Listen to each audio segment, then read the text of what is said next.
할렐루야. 우리 서로 인사하겠습니다. 사랑합니다. 축복합니다. 여러분들을 축복하겠습니다. 하나님의 은혜와 평강과 복이 여러분과 여러분의 가정에 영원하기를 축복합니다.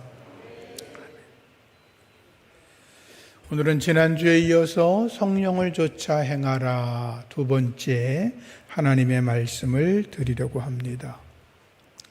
예수를 나의 주로 고백하는 사람들은 사도신경을 신앙으로 고백합니다. 사도신경은 삼위일체 하나님에 대한 신앙 고백이지요. 나는 전능하신 아버지 하나님을 믿습니다. 나는 그의 유일하신 아들 예수 그리스도를 믿습니다. 나는 성령을 믿습니다. 이러한 고백이 사도신경의 고백이지요.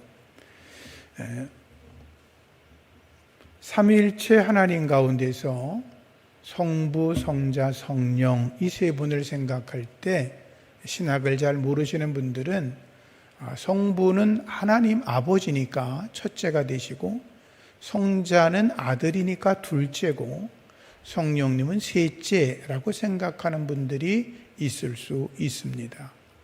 그러나 삼위일체 하나님은 성부, 성자, 성령 하나님이 동일하시고 동등하시고 동격이시고 동질이시고 동위에 있다고 이야기합니다.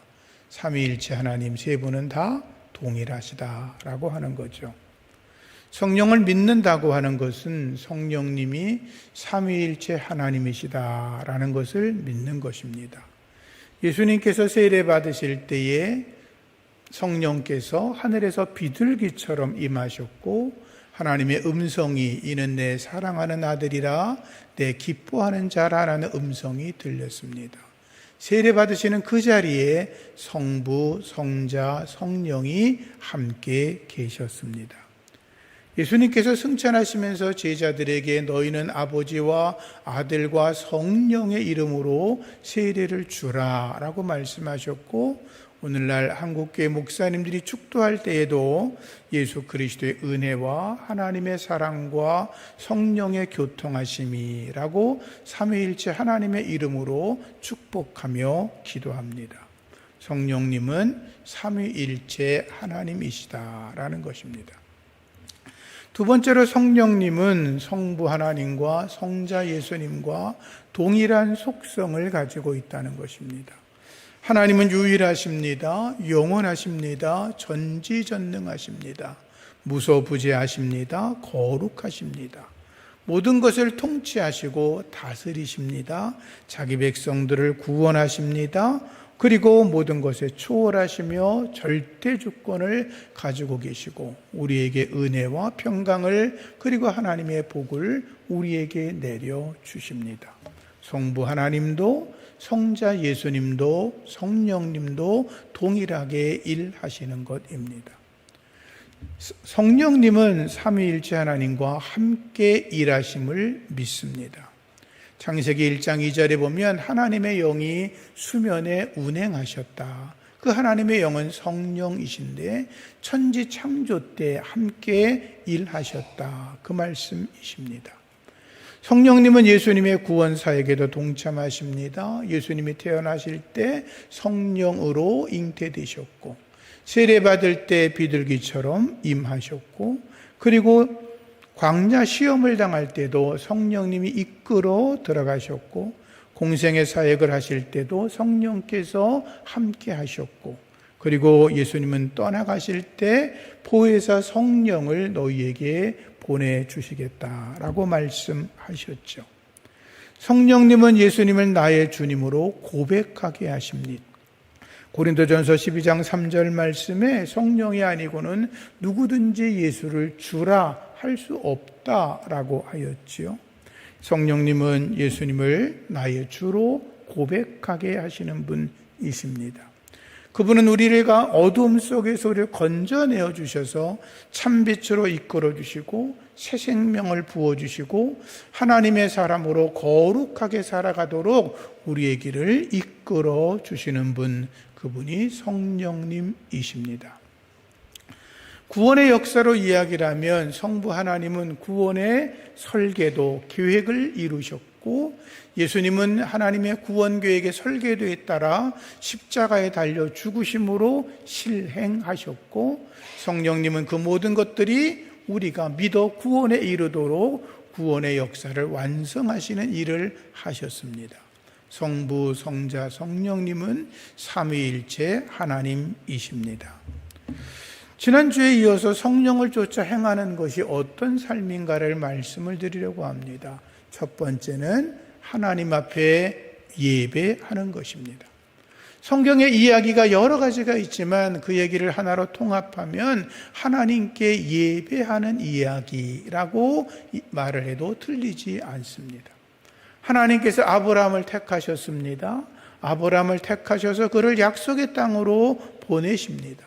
약속의 땅에 도착한 아브라함이 제일 먼저 한 것은 하나님을 위하여 제단을 쌓았다는 것입니다. 아브라함이 자기를 위하여 제단을 쌓고 예배한 것이 아니라 하나님께 영광되기 위하여 하나님을 위하여 예배한다는 것입니다.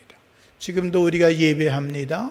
나를 위해 예배하는 분이 있다면 빨리 회개하시고 하나님의 영광을 위하여 예배할 수 있기를 축복합니다. 하나님을 기쁘시게 하는 예배를 드리는 아브라함을 보시고 하나님은 그에게 너는 나의 친구야, 나의 보치야 라고 말씀하십니다. 애굽 땅에서 노예로 살고 있던 이스라엘 백성들을 건져내십니다. 모세를 통하여 건져낸 다음에 그들이 광야에 있을 때 하나님이 성막을 지으라고 말씀하십니다. 성막을 짓는 이유가 뭡니까? 예배하라는 것입니다. 제사 드려라 라는 것입니다. 하나님의 영광을 위하여 너희가 제사를 드려라는 거지요. 그리고 그 성막은 이스라엘 백성들의 광야에서 가장 중앙에 위치하고 있었습니다. 너희들이 어느 곳에 흩어져 있든지 가장 빠르게 달려와서 하나님께 예배하는 자가 되라는 말씀이었습니다. 약속의 땅에 들어가게 하시는 이유도 그들이 잘 먹고 잘 살고 부자가 되게 하라는 게 아니었고, 민수기 15장 말씀 보면 하나님의 명령 가운데 제일 먼저 나오는 것이 너희가 약속의 땅에 들어가면 하나님을 향하여 제사 드려라, 예배하라 라는 말씀인 것입니다. 그래서 우리가 예수 그리스도 안에서 믿음의 삶을 살아갈 때 하나님 앞에 바른 예배를 드린다면 그들은 주 안에서 복된 자인 줄로 믿습니다. 요한복음 4장의 사마리아 여자와 예수님 만나는 이야기가 나옵니다. 사마리아 여자는 세상에서 아주 힘든 삶을, 그리고 누구한테 설명하기 어려운 거칠고 힘든 인생을 살아간 여자였습니다. 예수님과 대화가 계속 진행되다가 결국 여자는 예수님께 묻습니다. 어디서 예배를 드리면 좋겠습니까? 예수님 말씀하시죠? 내가 할 일은 어디서가 아니라 하나님 안에서, 성령 안에서 영과 진리로 예배하라는 것이었습니다. 예수님은 그녀의 고통을 알았습니다. 어려움을 알았습니다. 예수님께서 그녀에게 어디 가면 좋은 상담자가 있는데 그 사람 찾아가 봐 라고 말하지 않았습니다. 예수님은 이렇게 말씀하지 않았습니다. 너 새샘교회 가면 조정근 목사가 웬만큼 영빨이 있는데 만나보면 해결돼, 이런 말씀 안 하셨습니다. 내가 할 일은 하나님 앞에 예배하는 것이라고 하셨고, 그녀는 예수의 말씀을 듣고 그의 삶의 문제가 해결되고 기쁨을 얻은 것을 알 수가 있지요. 사랑하는 성도님들, 하나님 앞에 바르게 참되게 예배할 수 있기를 축복합니다. 사도 바울이 이렇게 말합니다. 그러므로 형제들아, 내가 모든 자비하심으로 너희를 권하노니 너희 몸을 하나님이 기뻐하시는 거룩한 산제사로 드리라 라고 말합니다. 하나님이 기뻐하시는 거룩한 산제사. 너희가 기뻐하는 게 아니라, 너희가 즐거운 게 아니라, 너희의 소원을 이루는 게 아니라 하나님이 기뻐하시는 거룩한 산 제사를 드리라. 이게 그런데 사람들이 무슨 말인지를 못 알아들을 것 같으니까 이어서 바울이 이렇게 말합니다. 너희는 이 세대를 본받지 마라. 오직 마음을 새롭게 함으로 변화를 받아라. 그리고 하나님의 선하시고 기뻐하시고 온전하신 뜻이 무엇인지 분별하도록 해라. 하나님의 선하신 것, 하나님의 기뻐하시는 것, 하나님의 온전하신 뜻이 무엇인지를 분별하며 살아가는 것이, 그것이 바로 거룩한 산제사라고 말씀하고 있는 것입니다. 이 말씀은 사도 바울보다 800년 전에 있었던 미가 선지자의 이야기와 같은 맥락을 가지고 있습니다. 미가 선지자가 이렇게 말합니다. 내가 하나님 앞에 나갈 때 무엇을 가지고 나갈까? 내가 하나님 앞에 나갈 때 번제물을 1년 된 송아지를 가지고 나갈까? 아니면 내가 하나님 앞에 나갈 때 천천의 수양과 그의 만만의 기름을 가지고 하나님께 나갈까? 아니면 내 허물을 용서받기 위해서 마다들을 드릴까?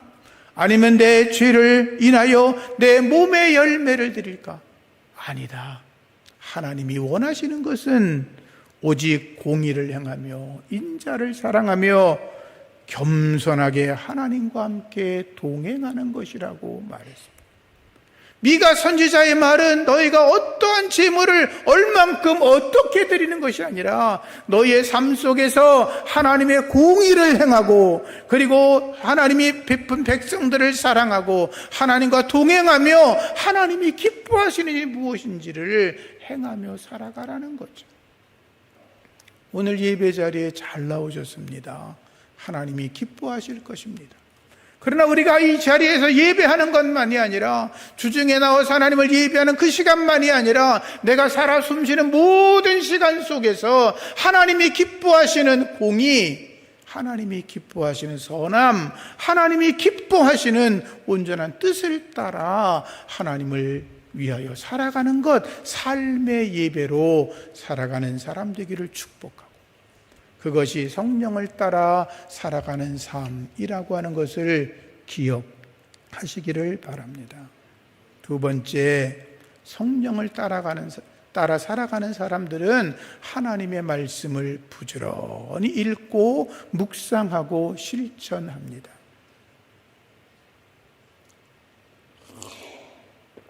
하나님의 뜻을 분별하려면 성경을 많이 알아야 되지 않겠습니까? 물론 여러분들이 설교를 들으면서도 하나님의 뜻을 분별할 수도 있지만, 여러분들이 스스로 성경을 읽고 묵상하고 기도하면서 성령의 감동을 받아 하나님의 말씀을 받을 수 있다면 그것보다 더 복된 은혜는 없는 줄로 압니다. 종교개혁의 슬로건이 뭡니까? 성경으로 돌아가자라고 하는 것입니다. 그곳에 생명이 있기 때문이죠.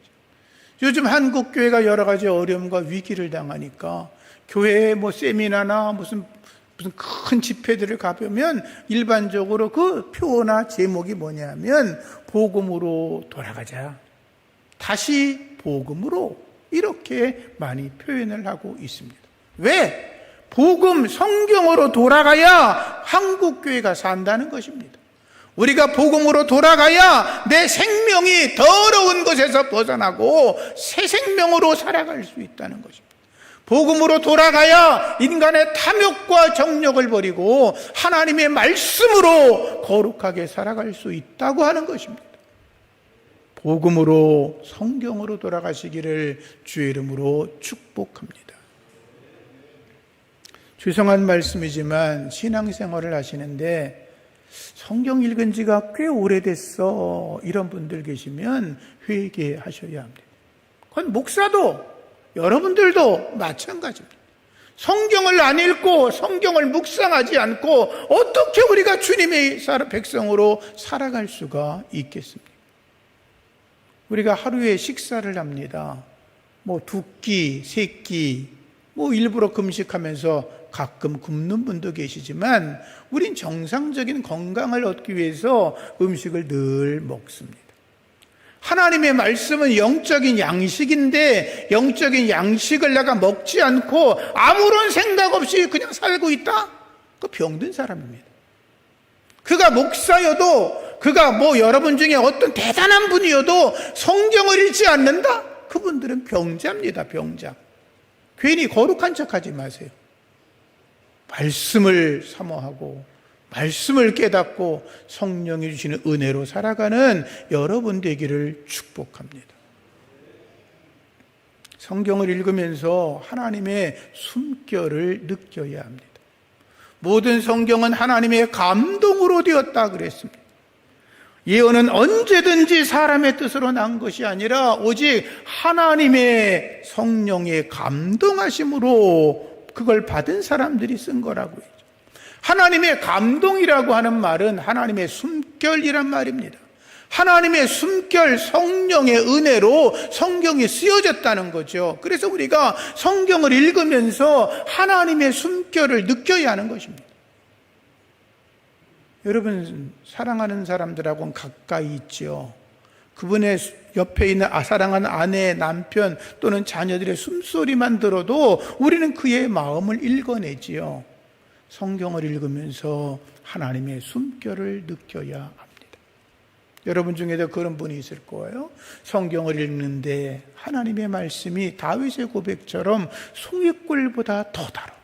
그런 경험을 하신 분들은 복된 분입니다. 하나님의 성경을 읽다가 그런 은혜를 경험하게 되면요, 하나님의 말씀이 막 내 가슴으로 뛰어들어오는 것 같아요. 막 가슴이 뜨거워지고요, 은혜가 넘치게 되고요, 어찌할 바를 모르게 되고 감사의 기도가 나오고 어떤 분들은 눈물의 기도가 되는 거예요. 하나님의 숨결을 성경을 읽다가 경험하시기를 축복합니다. 그게 성령을 따라 살아가는 것입니다. 성령을 따라 살아가는 사람들은 기도합니다. 여러분, 기도에 힘쓰시기를 바랍니다. 믿음의 선진들이 기도한 것처럼 기도하시기 바랍니다. 예수님이 기도하신 것처럼 기도하시기를 바랍니다. 그런데 무속인들처럼 기도하면 안 됩니다. 내 욕심과 내 욕망을 채우려고 하나님을 내 삶에 끌어들여서 마치 하나님을 도깨비 방망이처럼 이용하면 안 됩니다. 그 기도는 안 됩니다. 중언부언 기도하면 안 됩니다. 기도하면서 하나님의 깊으신 뜻을 발견해야 합니다. 다윗이 이렇게 시편에 노래합니다. 여호와를 기뻐하라. 그리하면 저가 네 마음의 소원을 이루어 주시리라. 바울이 말합니다. 너희 안에 행하시는 분은 하나님이신데 그분은 자기의 기쁘신 뜻을 위하여 너희로 소원을 두고 행하게 하신다. 갈렙이 약속의 땅을 정탐하고 돌아와서 사람들에게 말합니다. 하나님이 우리를 기뻐하시면 우리를 그 땅으로 인도하여 드리실 거다. 우리가 그 땅을 반드시 점령할 수 있다고 말합니다. 여러분이 말씀 속에서 공통분모가 뭡니까? 하나님을 기쁘시게라고 하는. 기도하면서 여러분들이 내가 하는 기도가 나의 욕심을 따라 기도하는 건지 하나님의 영광과 그분의 나라를 위해 기도하는 건지를 분별해야 합니다. 하나님의 나라와 영광을 위해 기도하셔서 여러분의 소원도 이루어지기를 주의 이름으로 축복합니다. 기도하면서 하나님의 사인을 볼 수 있어야 합니다. 기도하시다가 하나님께서 그 기도의 문제를 놓고 간구하는데 하나님이 여러분들에게 큰 평강을 주시면 그 기도는 응답받은 거라고 믿으시기 바랍니다. 얼마 전에 어떤 분이 간증을 간단하게 하시는데 이제 직장을 얻기 위해서 기도하셨는데 가서 이렇게 면접을 봤더니 면접하시는 분이 자기가 기도를 했는데 자기와 똑같은 사람을 채용할 수 있도록 기도했다고 하는 이야기를 들었어요.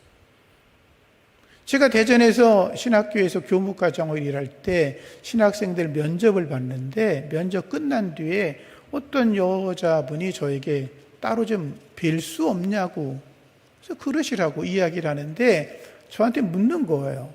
목사님, 제가 어떻게 이 학교로 온지 아세요? 그걸 제가 어떻게 알아요? 무슨 얘기를 그렇게 하시냐고 그랬더니 자기가 신학교를 갈까 말까 고민하고 있었는데 꿈에 어떤 사람이 나타나서 신학교에 가라 그랬다는 거예요. 그래서 그러세요? 그랬더니 근데 그 사람이 누군지 아세요? 제가 알까요? 모를까요? 알 수가 없죠. 근데 그분이 그러는 거예요. 제가 꿈속에서 본 분이 저래요, 저. 신기하잖아요. 제가 더 깜짝 놀랐죠? 기도하는 사람들은요, 하나님의 표징을 볼 줄 알아야 돼요. 분별하는 영이 있어야 돼요. 내가 막 소리질러 기도했더니, 내가 막 큰 소리도 기도했으니까, 내가 기도의 분량을 꽉꽉꽉 채웠으니까 응답한다고요? 아니올시다. 그건 자기의 욕심이죠, 자기 욕심. 성경에 어디 자기 기도 분량이 꽉 차야 응답 준다 그런 말이 어디 있어요? 성경을 성경대로 보시기를 주의 이름으로 축복합니다. 하나님의 뜻을 분별할 줄 아는 거룩한 지혜가 여러분에게 있어지기를 축복합니다. 네 번째, 성령에 이끌림 받는 사람들은요, 전도해요, 전도. 때를 얻든지 복음을 전해야 됩니다. 예수님께서 12명의 제자를 택한 이유가 뭐예요? 그들을 세상 성공을 위해 부르신 게 아니에요. 복음 전하라고 제자를 삼으신 거예요. 예수님께서 우리를 세상에 미련한 자들이지만 우리를 택하신 이유가 뭐예요? 지혜로운 자들을 부끄럽게 하시려고. 약한 자들을 택한 이유가 뭐예요? 강한 자들을 부끄럽게 하시려고. 천하고 멸시받고 없는 자들을 택한 이유가 뭐예요? 있다고 하는 자, 내가 잘났어라는 자들을 부끄럽게 하시려고. 무엇으로? 복음으로. 여러분, 복음을 전해보시기 바랍니다.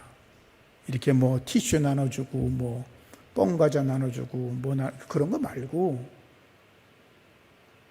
예수님이 당신의 구원의 주님이십니다. 라는 걸 복음을 전해보시기 바랍니다. 복음을 전해보면 내가 구원의 확신 있는 하나님의 사람인 걸 경험하게 됩니다. 복음을 전하면서 내가 기도하며 상대방의 영혼을 위해 간절히 기도하며 예수는 하나님의 아들이시고 당신을 위해 돌아가셨고 하나님은 사랑이시고 예수 믿어야 구원받는다고 복음을 전하다 보면 내 속에 성령의 뜨거운 역사가 일어나는 걸 경험하게 되고 상대방이 복음을 듣고 함께 기도하고 회개하는 모습을 보면 하나님의 기적이 나타나는 것도 경험할 수 있습니다.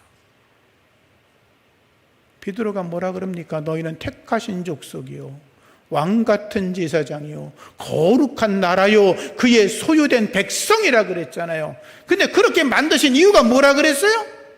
거기서만 끝나면 안 돼요. 그 말씀을 끝까지 읽다 보면 하나님의 아름다운 덕을 선포하게 하려고 우리를 택하셨다 그랬어요. 믿어지시면 아멘. 여러분, 복음을 내 마음속에 담아두고 있지만 말고 그 복음을 선포하는 성령을 따라 살아가는 하나님의 사람이기를 축복합니다. 마지막 5번째로 자기를 버리고 하나님의 뜻대로 살아가야 합니다. 운동을 해보셨죠? 운동을 이렇게 배워보신 분들은 다 알죠? 요즘 올림픽이 끝나서 이제 무더운 여름에 뭘 보고 지내지? 이런 생각도 드는데 운동을 잘하는 사람들은요 몸에서 힘을 빼요.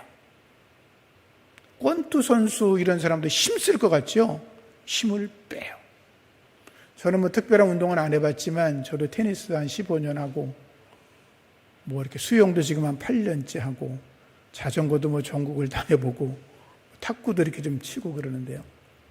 근데 배울 때마다 가르치는 분들이 늘 하는 말이 있어요.